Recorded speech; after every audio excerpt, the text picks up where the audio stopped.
Eskrima, the indigenous fighting art of the Philippine Islands, also known as Arnis or Cali.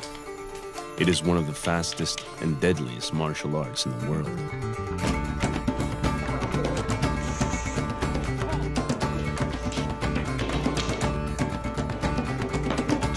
Although commonly perceived as a stick fighting art, it is just one component of a complete fighting system. It includes a mastery of short and long-bladed weapons, as well as a variety of empty-hand techniques. The spiritual home of this Filipino fighting art is the island of Cebu. Located in the center of the Philippine archipelago, Cebu has been a trading center and a confluence of cultures since ancient times. Cebu is also home to some of the greatest Eskrima masters in the world.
The history of Eskrima in Cebu began in the 13th century when the Srivijayan Empire from Java ruled most of Southeast Asia. They were overthrown by the Majapahit Empire from Eastern Java and were forced to flee north to the Philippine Islands. The Srivijayan refugees settled in the central part of the archipelago in what is now known as the Visayan Islands.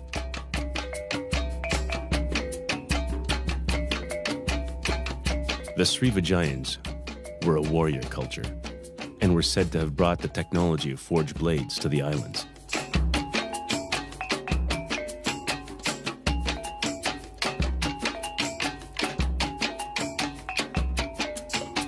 When the Spanish came in the 16th century, these Visayan warriors were already practicing a systemized form of warfare against other tribes.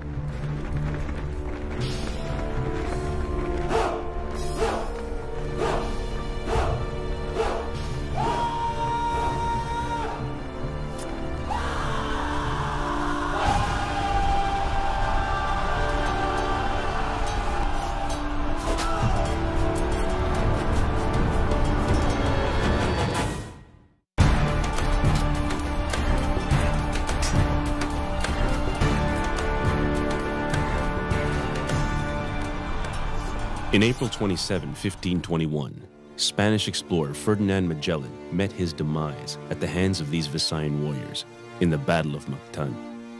The Spanish returned in greater numbers, and with the aid of superior technology, eventually subjugated the islands.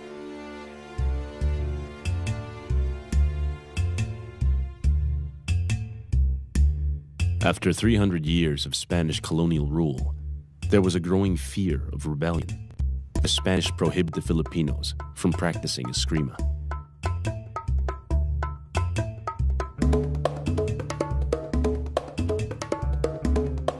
The Eskrima masters went underground and began training in secret, using sticks, bolos, and knives, since they were readily available to civilians.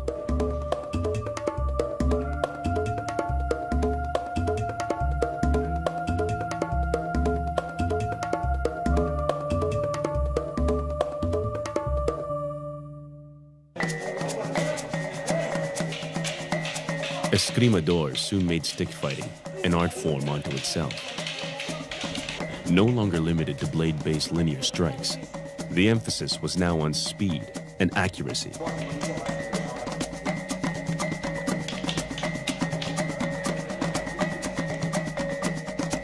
Using the stick, meant that attacks could come from more angles and at closer ranges. Traditional linear is when you strike, it's like a blade. It's a blade pattern strikes, eh? It's like a blade.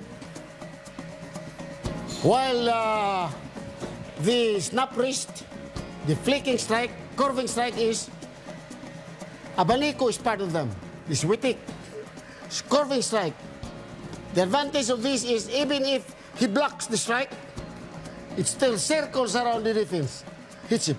He blocked the strike, it circles around the defense. Nanay yung napita, igo ko na. Bisay kung sama ba niya, maigo ko na siya na. Igo.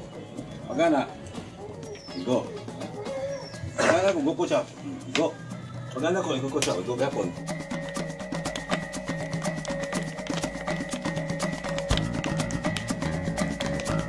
Too dangerous to attempt with bladed weapons, Eskrimadors could now perform disarming maneuvers, of which they have an endless repertoire. So ang bahito na ko yun eh, nagbunol ako, gurita, buk mo niya ako, bata ako. Ano ko? Iyan ang kuhaon. Kuha ako muna. Kuha sa ko.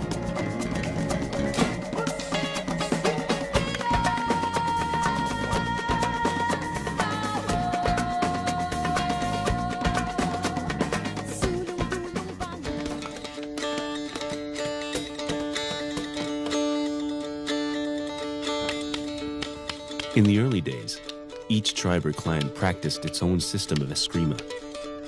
These were closely guarded secrets, which were passed on from one generation to the next. Ang akong uyuan na si Arsenio Caburnay, mo ito'y Eskrimador. Wa pa nga linig na punti. Wa pa ito sayangan, Eskrima lang. Hangtod nga. Nakato na akong amahan, tinuluan sa akong tuan, akong uyuan. My grandfather and his brothers been practicing the art since 1890. Watch how they hit with his cane, using the single and double slashes or the half slash. Kung sa Eskrima tayo siya, abaniko ni. Ana raman akong buwan niya, pumaypay. Ana. Akong gidibilog kay mo may gidasa akong amahan. Since nga pagkahibaw din akong Eskrima. Cañete is my father, he learned, nakat-on sila from my father and my uncles and from other masters. But when we meet with the Sabidras, we found the two Sabidras to have very good techniques. That the Eskrima was superior.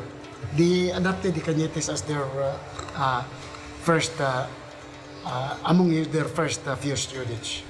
Kaming 8 brothers, akong 7 brothers, and both Eskrima. O yan, di ba sila gusto mabiyahin ko? Yapin ko din na. O gasa silang practice, tuwa, kuyo ko. O. Gulo ng mga apoy sa mga cinematographer, mga master, tuwa ko dito. Lalo man ko sa umagawang. Kato akong papa, pwede mo ito ibalhin ni ang guruti sa left. Nakusgan mo ito akong papa. Ya kay eskwela man po si Idiux mo ni, akong mga manghod. Eskwela man po sila po. So, ako primero, ako bidibadi sa kong amahan yun. Ako papa, athlete siya, gusto siya mga martial arts. Before nga, noon, nana sa iyang amahan, nana sila mga dumbbell at una. Kaya, magbiyahe man siya, ato mga laylay lugar, si Kihor, abot siya mga Bicol, mga isla-isla. Katong siya mga Eskrima, daghang mga Eskrima. Tawag yung Sombra, Sokiti, Sombra mo nang magpayong kayo. Sombra means shadow. Karo ano payong. Ang show sa kong mga Eskrimador. Ang show sa kong ina, mga Eskrimador. Lasa mo dugo.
very easy because you can just use this. When you punch the other side, and block, and then right it back.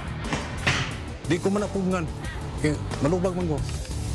So yung tanda ko niyang kuha niya, buhian ko na. So kawat ko siya. So muna ni kawat na. So na. Counter siya, ni counter niya, ingon ko.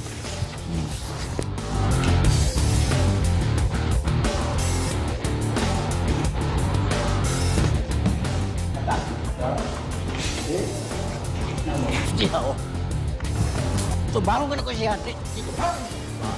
Ito ko na judo ko, sumbag siya, pak. Mag-iatan. Magana niya. Tanaw sitwasyon, hopeless no. Hamang flow niya, padong diri. So flow na ko, padong sa diri, padong sa diri. Paso po. Balik ko na. Balik ko. Ito ang flow na ko. Di ko siya mo against na ko diri. Kaya kung gana ko mo-against siya, against. Against, tuyok sa kumag to. Lubag siya nga rin.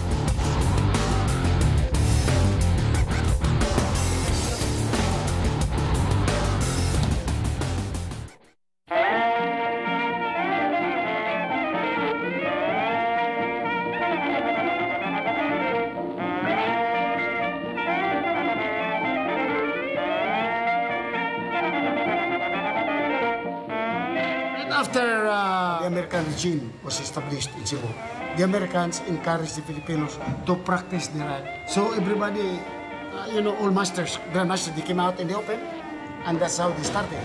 So in 1920, with the Sabidra uncle and nephew, they led the group of Eskrimadors. They formed the first ever martial art club in the Philippines, katong Labangon Fencing Club. Labangon Fencing Club disbanded in 1930. Then 12 masters revived. Spearheaded by my father, they formed Dusipares.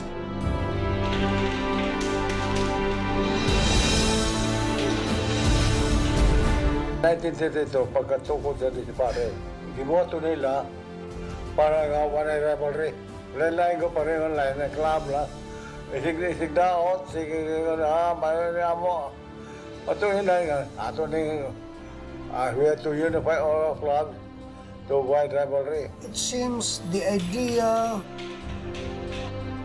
came spontaneously. They called Dusipares the best name on the 12 fighting bodyguard of Emperor Charlemagne of France.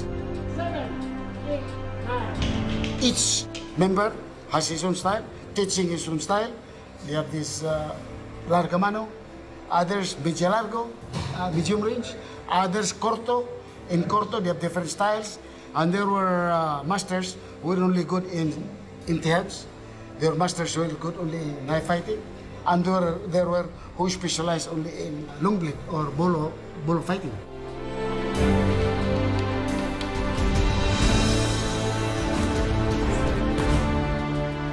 The perennially secretive masters now shared their techniques with one another. This exchange of ideas brought the fighting art of Eskrima to another level. Grandmaster Filimon, Momoy Cañete, was perhaps the most respected Eskrimador of his era. He served as the chief instructor and guiding figure of Doce Pares until his death in 1995. Mamuti kugihan sa mga namubase. Mamuti online yung Eskrima, nagdami tanan. Kasi may apil mo nini. Kaya mo odds na mo. Mo inspire na mo, apil mo nini, kaya may para sa prepare. Mo sa kami hukom sa tanan. Watch closely now at the various movements of Professor Filimon Cañete. They're using a wooden dagger for practice. Si Momoy Cañete, kung panahon na ito niya, moto siya most popular sa armies o sa Eskrima. Pero ang iya yung most popular yun niyang yung system, kanag yung espada idaga.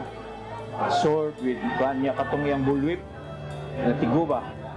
Niya, ang iyang system, gitawag niya armies Eskrima San Miguel.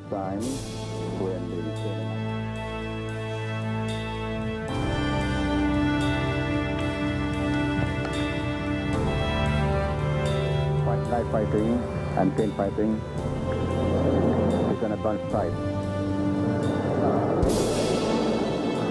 Watch closely now. Momoy, as a leader, is very, very honest, especially to his boys. He cares for his boys. Kung gusto siya pinaka-maayo yun bisag sa unsang paagid, combat, arnis, kuhan siya, sparidaga, mo gito siya noon yun kayo. Black and fire of Professor Cañete. There's the strike, double strike, and the hook. He was trying to cut the professor's head, Garotti, but look what happened.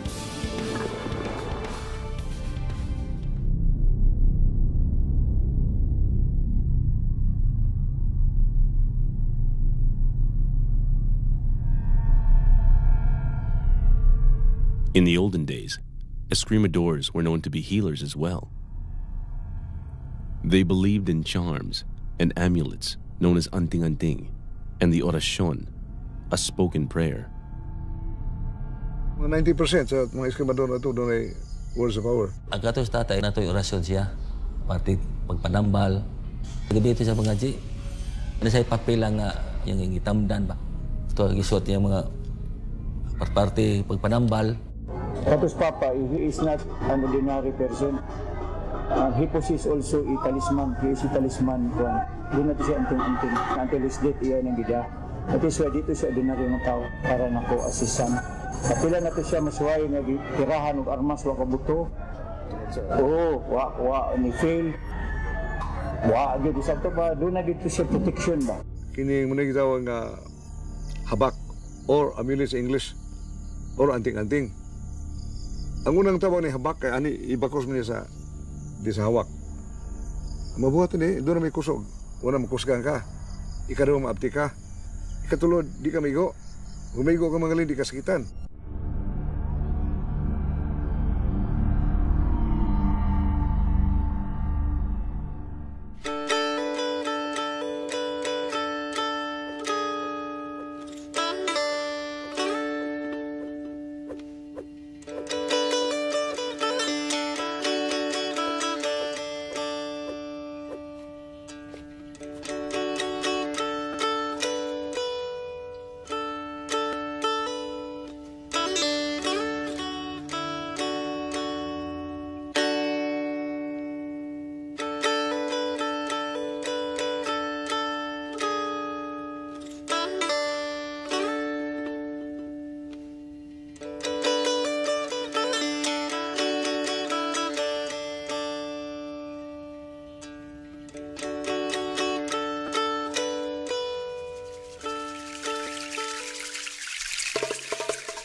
Sword ni, shield ni.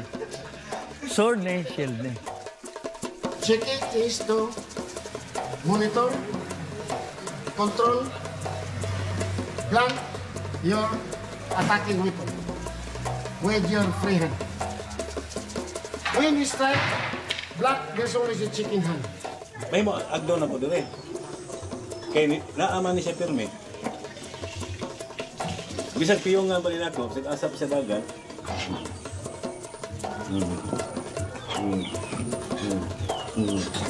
May bawa ang ginali mo kay basing on senses mo mundo.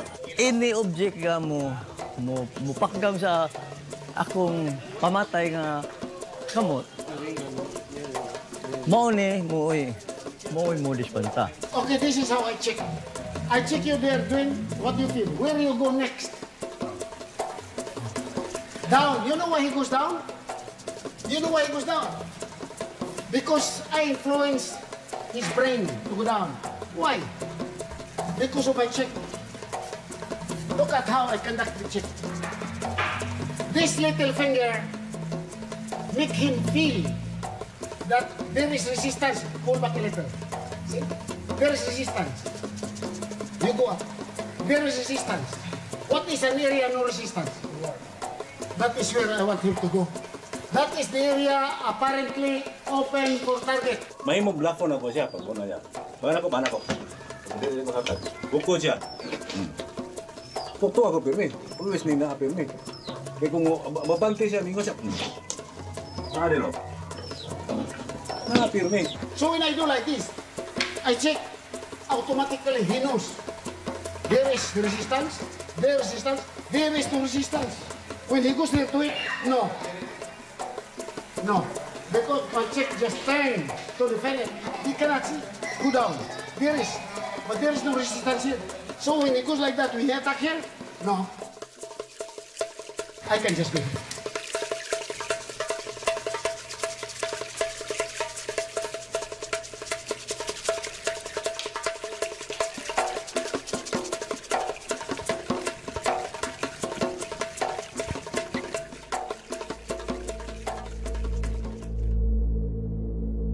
In 1948, 1949, 1950, up to 1952, those Paris was rocked by a lot of intrigues and jealousies. Not only among masters, not so much. It was among the followers of the different masters. Each were trying to outdo each other, that my style, my master style better than yours. The group mainly against each other were the group of Grandmaster Ansyong Bacon and the group of Grandmaster, my uncle, Cacoy Cañete. And there were other groups, minor groups, but these two groups were just, they really hated each other too much jealousy.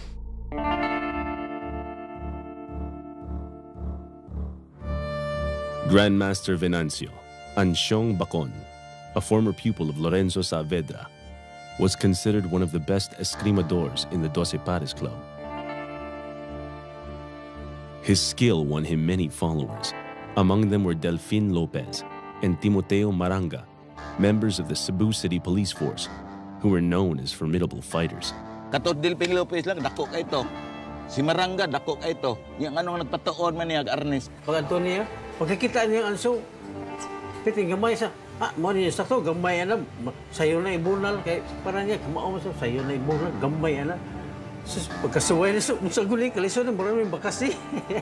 Bago siya inborn talent ba nga, dali siya makareact sa mga pinagis ng bunal, daghan sa di suway bunal, pati na mga dipinsa, dali siya makareact. Nga iya sa iyang kaguling mong pamaagi. Mas snappy, tiguwang siya nga di kakakuan sa yung edad nga, yung lihip mo binama. Snappy niya, bugbo kayo. Ya kalit ka na gagmay kay likay dili dili gamay di ka na likay. Ya maglikay pero magsunod ang iyang attack na ba. One time Ansyong Bacon, dunay nanghagad ni Ansyong Bacon. Diris talisa ito giduwa.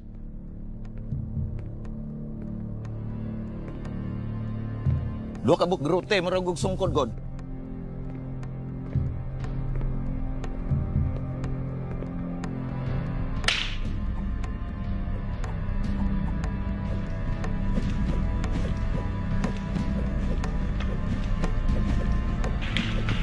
Pagbunal, nilihay sa Ansyong Bacon. Moto pag-igo, pagsunod bunal, pagkaduha may grote niya, tag-as Pakistanan. Isagang Ansyong Bacon. Muin man kita. Pagkadabak! Kung ako sa diri, gisin sa dagan god.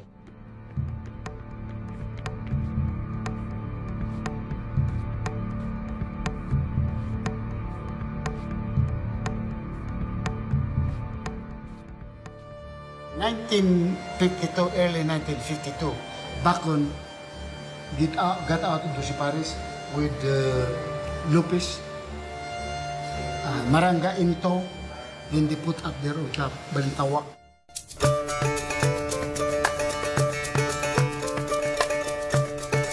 Named after the downtown side street, where they held practice sessions, Ansyong Bacon and his followers developed the Balintawak style of Eskrima. Kendo si pero siya nato, doha man ka garote, maganay, amaraman, amara, ana.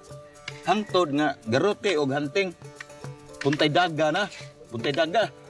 Yung una-unang Ansyong nga, nita kuglain ini eh.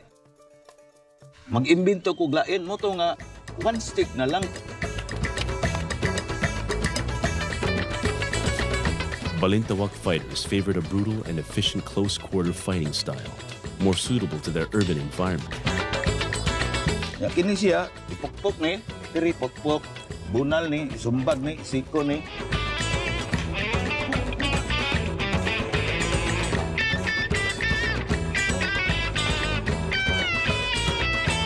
Kini siya, mga oras na ni. Managpa na, mupus and pull na.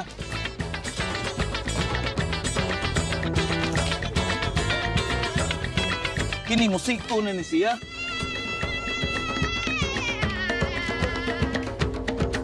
Muna ang giimbento ni Ansyong.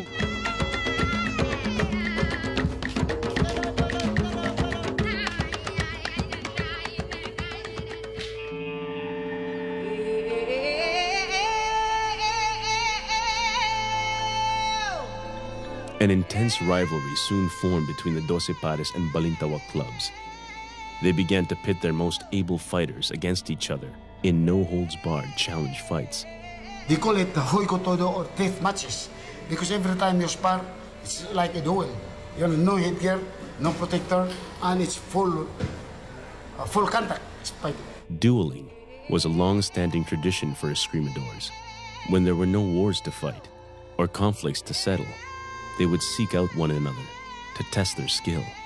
It was a common practice for the duelists to sign injury waivers before they fought. Severe injuries and even deaths were known to have occurred. Oh, sabot to siya nga. Ipilitan kitang duwa, magsabot nga magduwa ta. Ana, pero surrender lang ugi kagwanta. Kung sabay credit ana ba? Kung sabay ka niya, may taging una aki kwarta, nga lagi ma, dungog ra. Mas mayo pa na nako, saya na to. Gidungog ka sa talibon, natuong ka. Tanaw ka. You're not Eskrimadors, you're not willing to fight. Nana mo na.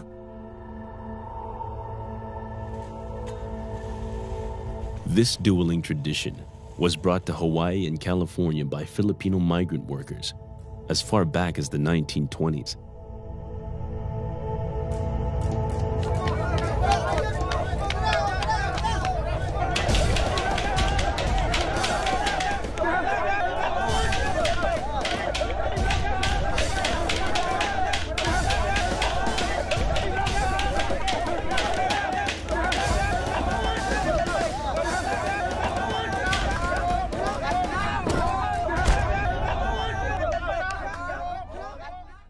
Eskrima stylists, all the masters before, they were just satisfied if they can beat their opponents in deathmatch. Hoyko Todo. Grandmaster Inting Carin of Doce Pares was a reputed veteran of numerous Juego Todo matches. In one famous incident, Inting Carin was attacked by 4 knife-wielding assailants and survived. Incident ato, ang iyang kumparinting Moros while the ongoing ng pista sa Mabulo, minus papato sa knife fighting.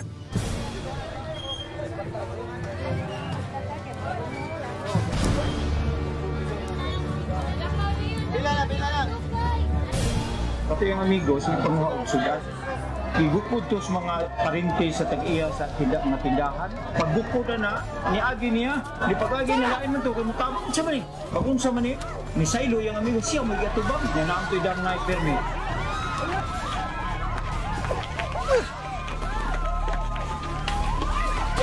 Kupat, doon ka, kapit, kamog. Dinala siya bangko luyo, bangko iba, kung bangko sa unang suligod. Igo siya nga rin mo tumbay siya. Pag tumbay na tiwasan ka siya.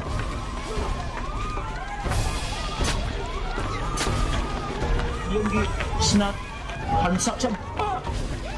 Antod. Pass out, siya kay. Hindi ba naman siya? Katong iyang kuhan nila. Pass out siya. Nida siya smorgid. While ready for operation na siya, paibaw na ang mga kuhan. Na, may radyo sa unang paibaw na. Niyagi na Huling, Cañete, Papa ni Kuhan. Saan na? Sinting Karin, wala, gihaya na dia. Yan, gisulod. Init pa man, doon na po may signs of life. So, init pa man eh. Ang suway nga ito, gida. Itong pangag tubig sa Papa, nire-recover siya.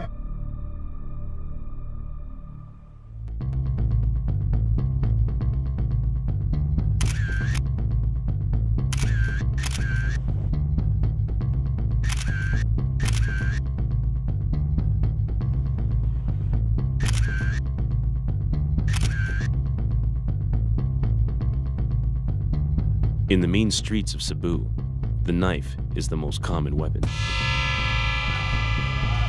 Eskrima knife fighting techniques are considered some of the best in the world.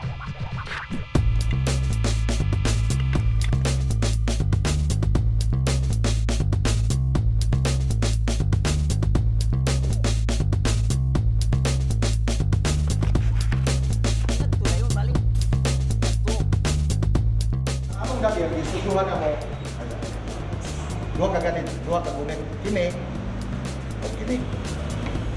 Ya, doon namin ibalik doon si katarget. Ayan, 1, 2, 3, 4. Pagabot sa 5, i-change na mo.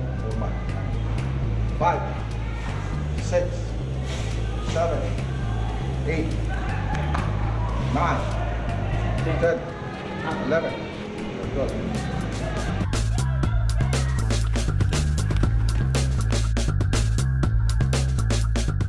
So pag sumpag na niya, pansin na siya dito.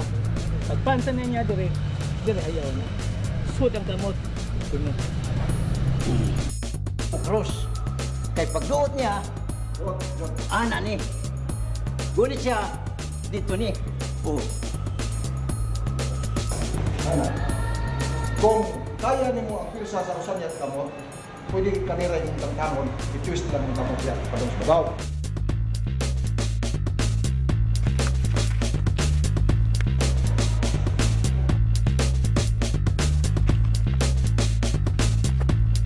Dire, pak ni siya. Balik. Kana diyon. Ang uban mo naman. Punya, dako kayo diferensya. Kay kini ug lupi ka diyan na. Tigo na ang amo dire. Diha. Dire, hakot na ni siya.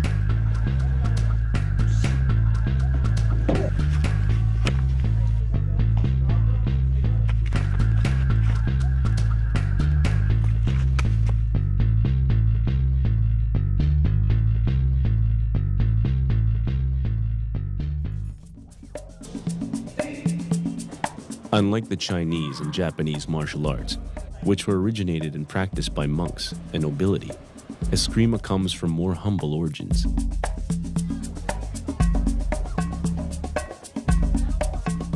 Kaya Eskrima God was known to be the art of the poor people. Was known to be the art of the bum. Because some members of the Paris, they were criminal element side. Because they come from the very poor segment of society. Those Paris was just based in San Nicolas, in Pasay district, for many years.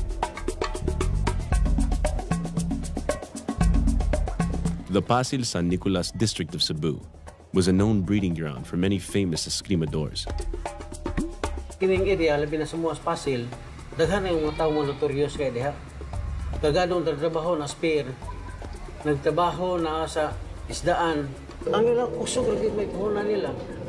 Niya, kung doon ay mga labi na ng union, sila ikuhaon, either himon lang sa striker o himon sa scab. Ngayon na ang life diya. Ngayon notorious nga number 1 notorious sa Cebu, ang Pasil. Diya ako nagdako.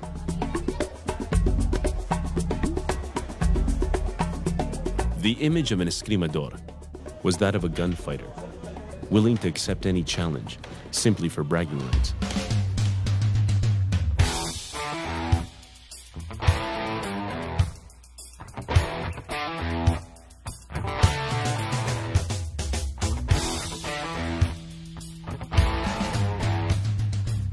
Bitaw ni ang kaniblen tawag. Basta once nga makadungog nga dauton ang among ngan, adto rin nga to.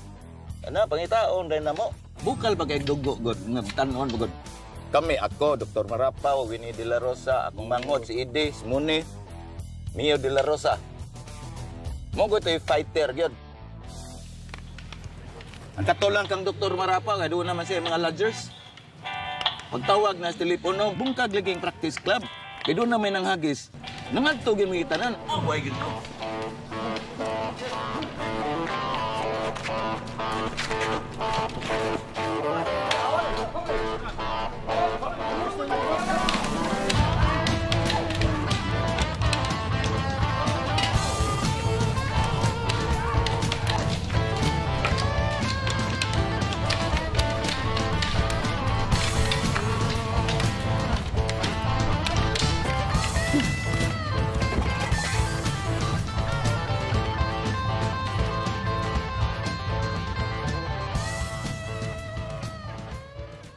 In the early 1970s, Filipino martial arts began emerging into the consciousness of the martial arts world.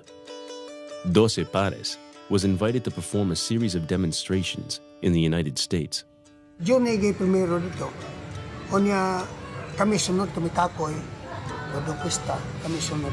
We arrived in America in early 75. Gipademonstrate ko nila dyan sa, this is documented by Los Angeles, in the school of Daniel Santo, group of Bruce Lee. Filipino Kali Academy. Abot ako to, so, sila, what's your style? I don't know, what do you mean by style? Huwag doon may kalimutan na ito sa style, 12 Pares. Dito naman sila, we just call your style 12 Pares style. Dito na, makindong style kay here, we identify pa rin. Uncle Cacoy, he uses Cotocombada, Witik-Witik. Momoy is San Miguel style, ng Cortorina. My father's Largamano. Kaya kung papa, long range man. So we identify it by personality. Pag ito na mo, the demand quicken. Gusto nito sa paredaga, knife, blade, said, you're surprised. You practically know everything. You say, don't know. That's what you're doing back home. Para mo ordinaryo man. To them, they're surprised kay dito good. Kurto ka dyan. Ragamano ka dyan. Kami kay kanan man. The art spread fast. Tungkol kay bago para sa mga tao, they talk to it. Bukang winakin ba, akong iinanan sila. The best way to promote an art is to make it into sporting event. It's like boxing, they have sports, football, basketball.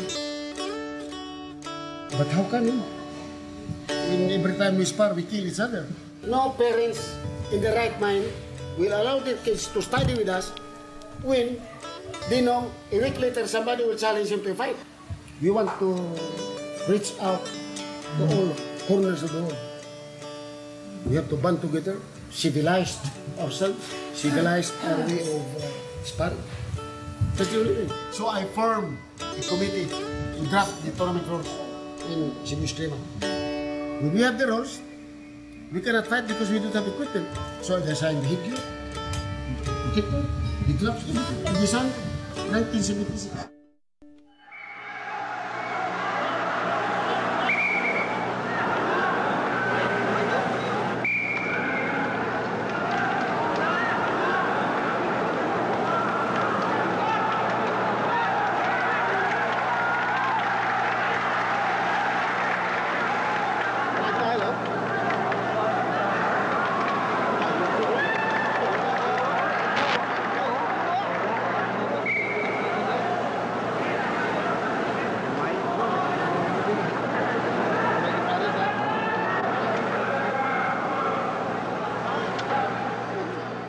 My gears were so thin, not too amply protected.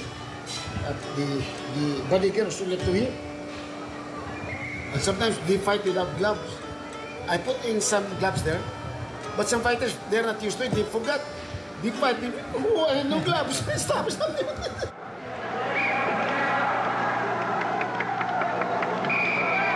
When we started holding these formal tournaments, Coliseum was always full because people thought that we're out to kill each other. Pag championship ko, mga tao ko, nanagod sa ringside. Layo naman to, ng lingkod, wala na. Puno ang Coliseum. People thought it was just like the old Goy Gotudo, it matches. No, but they found it out that we have gears. We have protected gears. After the first national tournaments were held, Eskrimadors gradually shifted their focus from death matches towards organized competition. The bitter rivalries, which marked the age of Juego Todo, were coming to an end.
The World Eskrima Cali Arnis Federation, the largest governing body for the promotion of Filipino martial arts through sports, holds the World Championships biennially, with every second championship returning to Cebu. The fighting art of Eskrima is now practiced all over the world. My name is Heather Turnbull, and I'm from Toronto, Canada. Kim André Murdal from Norway. Ferenc Vanko from Hungary. Sarah Charles, and I'm from Great Britain. Justin Lemke, I'm from Milwaukee, Wisconsin, USA. Andrea Cidarelli, and from Italy.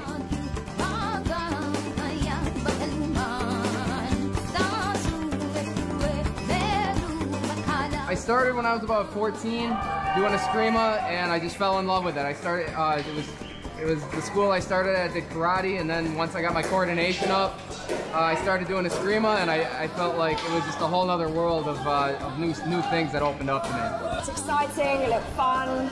Because I do a multi-system, it means I can do all sorts of things. It's not just stick fighting, I do some knife work, you know, some empty hands. There's a lot to learn, and you don't have to be good at everything. In Eskrima, we can have everything. The really fighting techniques, or just the coordination, or just having fun. Perché è una disciplina marziale particolarmente interessante per la difesa personale ed è uno sport nuovo nel panorama marziale. It's adrenaline. Once you learn and understand Filipino martial arts, it's very universal. It's an art within an art. You look for technique as well as combinations, equally blocking or defending. It looks like they're just pounding away at people, but there are blocking patterns, drills. Using abanico, which is higher strikes, lower, footwork. You should be moving offline. If they're pounding away, it's very, very difficult to see the number of points. But essentially, it's not just how hard you hit, but how many hits that you get in. I think of Filipinos, I look at Filipinos as leading the way, and I've been really impressed. Yeah, I think because they're taught to pick up a stick from so high, you know.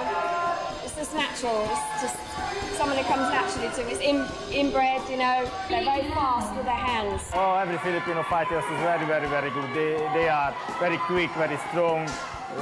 They fight from the heart. It's really, really good.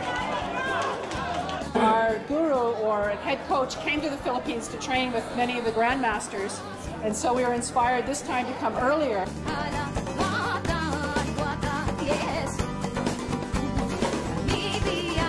So for us, this is an opportunity to come back to the home of our niece and learn from the best. But you'll see from the results here that the Canadians and many other countries are now beating some of the Filipinos.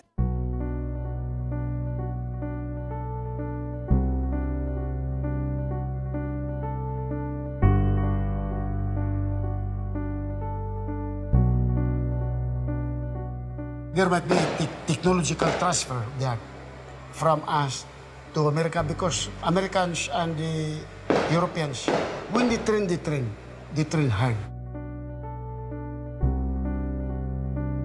If you want to get anywhere here, you really have to learn. I mean, you really have to work at it. We don't necessarily have to do that back home, because our people in school, they go, 7-8 hours a day and, homework, and that's it. Then they go play basketball, play baseball, go to martial arts schools, do other things. We have time to do that. Whereas here, Filipinos, just in education, they have to devote a large percentage of their growing up just to education. They don't have the time to devote to martial arts studies. Once the foreigner learn the Filipino martial art, they do it 24/7. With us, I know life. I grew up here in Manila. I know it's hard to focus on martial art. There are a lot of people in the Philippine martial arts, Filipinos that have migrated, people from Filipino families that migrated and then they were born later, other countries, Filipinos that have left and gone, and started teaching in other countries. I think there's a lot of people who have had a chance to catch up and pass a lot of people that are still stuck here because we have more opportunity to train and practice at home. Weather conditions, nutrition is better, people have a chance to be a little healthier. We have a lot more advantages for people to learn.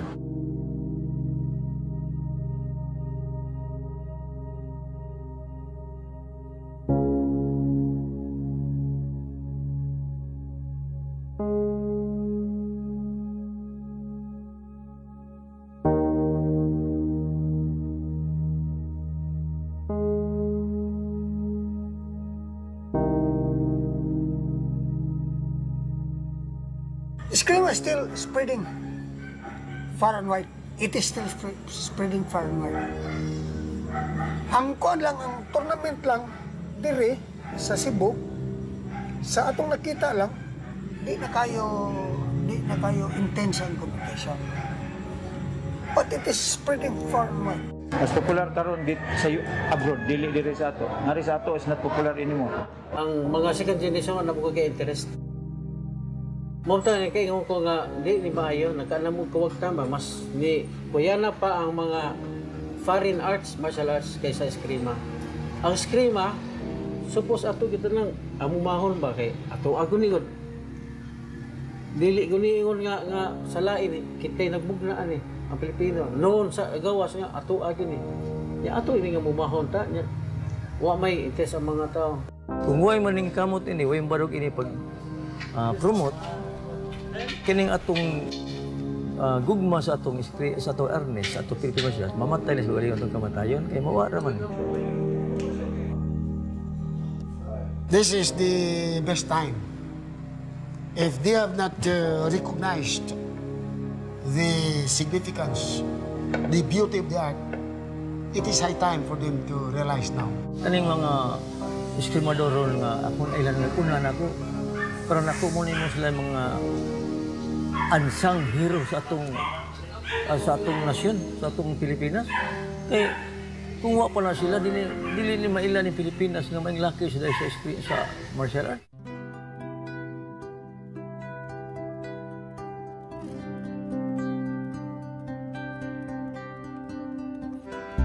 Me and my brothers were called that we were born with the stick in our hand. So, it's part of my life.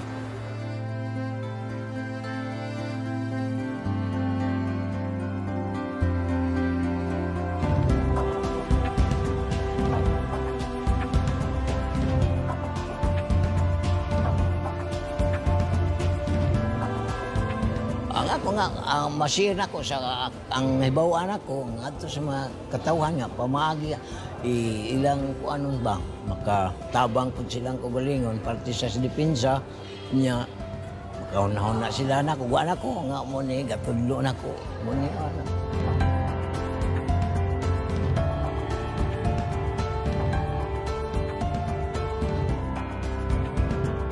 Ini dah saya bodoh kok, dia ke kapulan. Ang sukaron di mo pulang Eskrima, formal para na ko, part of my life.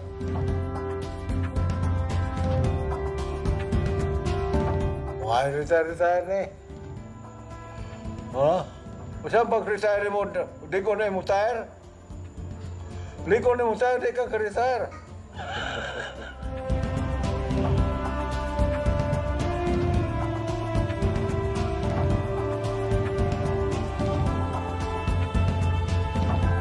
Isang pag magtanaw ako nila niya, maabot na panahon, dili na sila mo angkon ako nagtudlo niya na, pero sa hilom sa kasing-kasing nalipay ko, may ila ginagamit. Hindi na kalimon ako nagtudlo na.